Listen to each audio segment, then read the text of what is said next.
There is certainly a negative connotation that goes along with being a real estate investor. Dealing with toilets and tenants isn't everyone's dream, nor is managing a rental property necessarily the passive income flagship that most investors tout it to be. Still, there is no shortage of millionaires espousing the benefits of investing in the real estate market, whether it be in physical real estate or other real estate related options. In today's video, we continue our exploration of using a self-directed IRA to invest in real estate related options that don't entail picking up that plunger. Hi friends, and welcome back to the channel. My name is Sylvia and I am your investor-friendly realtor in the Boise metro area of Idaho.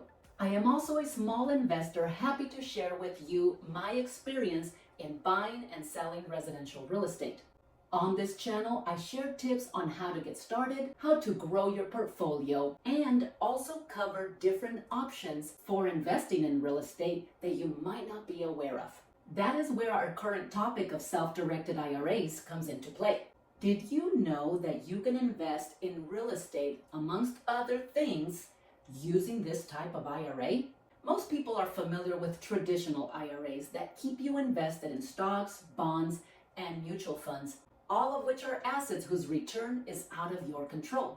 However, if you are a savvy investor with specialized knowledge in other types of assets, you could benefit from rolling over funds from a traditional IRA into a self-directed IRA.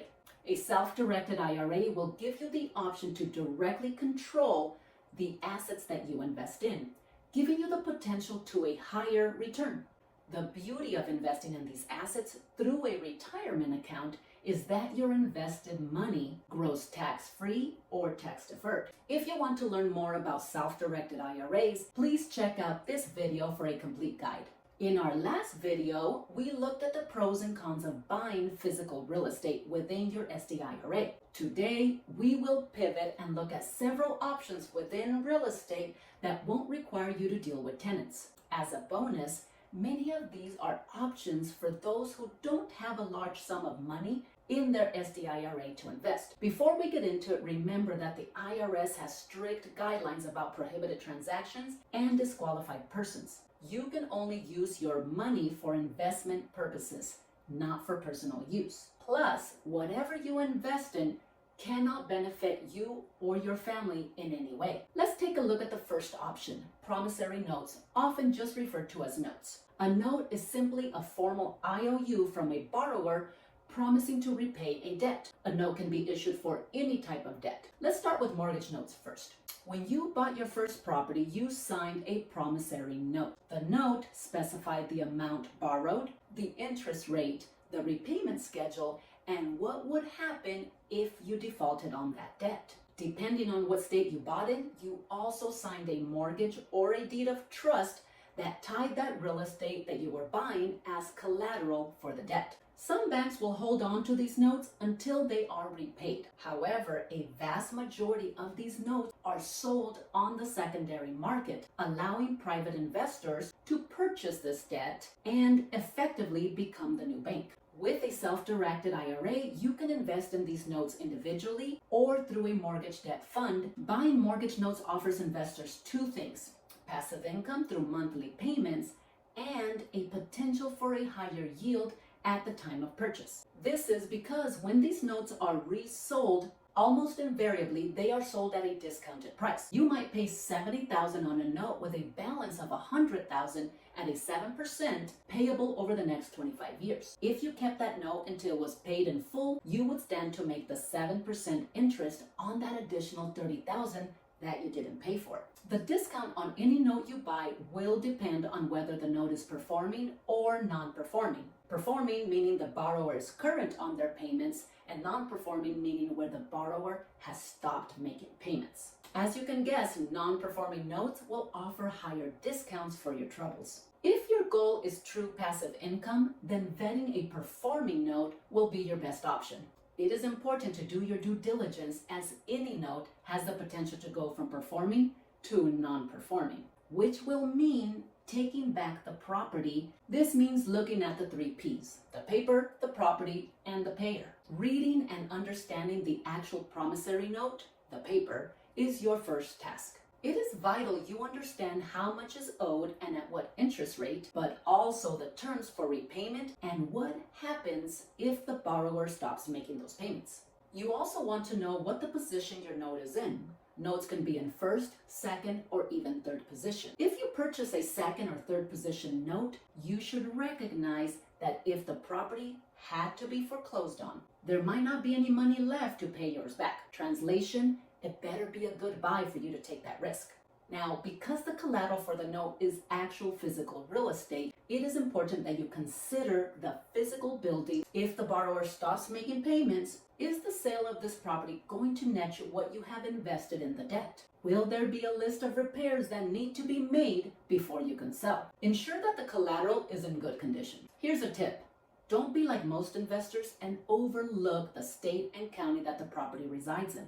It is no secret that certain states and municipalities will have laws and ordinances that can limit your rights as a property owner. You want to be aware of redemption periods, judicial versus non-judicial foreclosure, and any landlord-tenant laws. This becomes especially important when you invest through an IRA.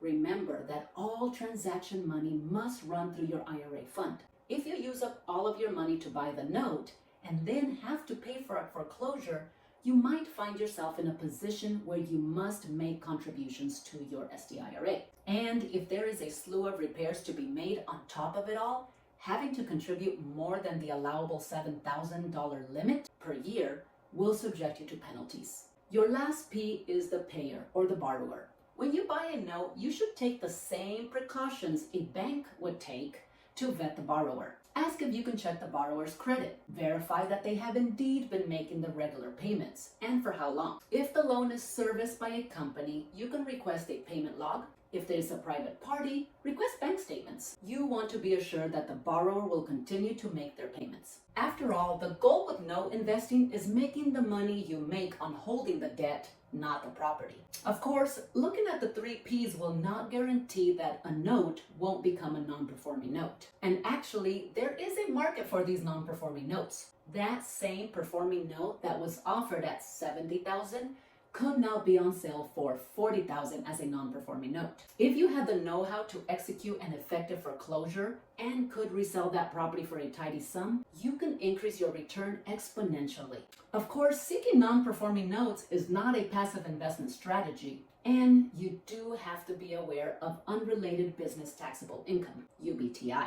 The IRS defines UBTI as the income earned by a tax-exempt entity like your IRA that's not related to the tax-exempt purpose of the entity. So while the monthly payments made by your borrower are not considered UBTI, frequent notes ending in foreclosure could potentially classify you as a real estate dealer and not a passive investor. Still, if investing in mortgage notes is your thing, a combination of performing notes and non-performing options could be a great strategy. So what if you decide you really don't want to deal with any physical real estate at all? Lucky for you, promissory notes are super versatile tools if you have the know-how to find those special deals.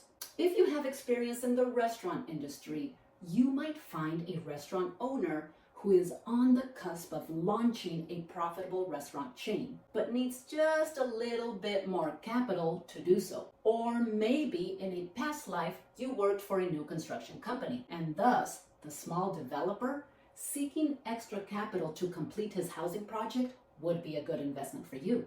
If you choose to invest in these types of notes, the way your promissory note is drafted becomes quite important. Most of the time in these types of investments, there is no real estate as collateral that you can collect. Thus, your due diligence in vetting the investment is paramount to your ability to earn that handsome return. On the flip side, you can be quite creative within these types of notes. Nevertheless, rates on these notes should also be higher due to that lack of collateral. The most important thing to remember with these notes is the prohibited transactions and disqualified persons guidelines for self-directed IRAs. You can't lend that money to a family member, and you can't benefit directly from whatever you invest in. And so long as everything is run through your IRA account, you can invest in notes that you understand, where someone in a traditional IRA is stuck with only stocks, bonds, and mutual funds. Depending on how much money is in your IRA, some notes could be out of your reach financially. Enter tax liens. Due to the lower dollar threshold needed to get started, tax lien certificates and tax deeds are very popular choices. Tax liens and tax deeds have very significant differences, and whether you get one or the other will depend on what your end goal is and what part of the country you actually want to invest in. Half of the country offers tax lien certificates, while the other offers tax deeds. Either way, both of these options arise when a property owner fails to pay their property taxes, creating a lien on the property. Let's look at tax lien certificates first. In tax lien states, the municipality creates a tax lien certificate that is then auctioned to private investors at a specified interest rate. If you were the winning bidder, you would be paying the amount of the tax due, any penalties and interest accrued by the homeowner, with the expectation that the homeowner would then pay this full amount plus a specified interest rate within a certain redemption period. Two important things to note here. First, these interest rates will vary by state and even by county. Further, these auctions can be quite competitive, and there is no guarantee that the interest rate offered is what you will get if you are the winning bidder. Depending on how the auction is run, the winning bidder could bid a lower interest rate to win or bid a higher premium to win. Both of these will lower your return on investment. Second, you need to pay attention to the redemption period given to the homeowner to come up with what is owed and the expiration date on your certificate. The first will give you an idea of when you can expect to be repaid. It is estimated that about 95 to 97% of these liens are repaid. However, for the other 3 to 5%, you might end up with a dud. In this case, you would need to go through the foreclosure process to gain ownership of the property. And that is where the expiration date could trip you up. Every certificate comes with one, and if you don't foreclose before it expires, you could end up with a worthless piece of paper. This is where I want to transition to tax deeds, and for the record, Idaho is a tax deed state. Unlike tax lien certificate that only buys you the right to earn an interest rate for covering that tax liability for a homeowner, a tax deed will give you the right to own the property at purchase. This is because the redemption period for this homeowner has already happened. Most investors looking at tax deeds would look to either resell the property, making a quick profit, or hold on to it as a rental. Again, if you wanted to resell this property in your SDIRA, you would not be subject to short-term capital gains taxes, as you would in a traditional sale. And if you purchase the tax deed for pennies on the dollar, that short-term capital gain, which by the way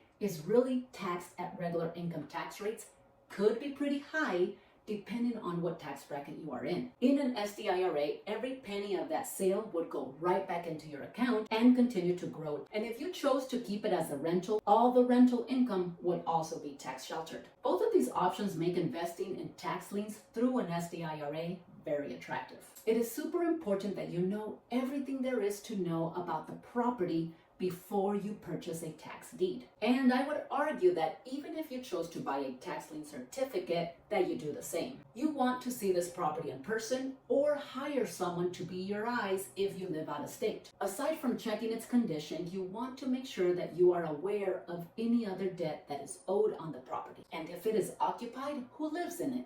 Is it a homeowner or is it a tenant? Further, please be aware that a tax deed does not carry any warranty protections at all. This is important if you plan to resell the property through traditional real estate markets to a buyer who will most likely seek a mortgage. Title insurance is required by lending institutions, which means it would require a marketable title. Since there is no guarantee that you have a free and clear title when you buy a tax deed, you might have to fork over some money to pay for a quiet title proceeding. Alternatively, you could sell to an investor who is willing to take the risk, but that might require you taking a lower sales price. Tax lien certificates will be your better choice if you are looking for something more passive. However, it still comes with the risk of having to deal with real estate if the homeowner doesn't pay. Friends, as we close up this segment on self-directed IRAs, I hope that you have learned how this type of investment account could be very advantageous to many investors. The beauty of an SDIRA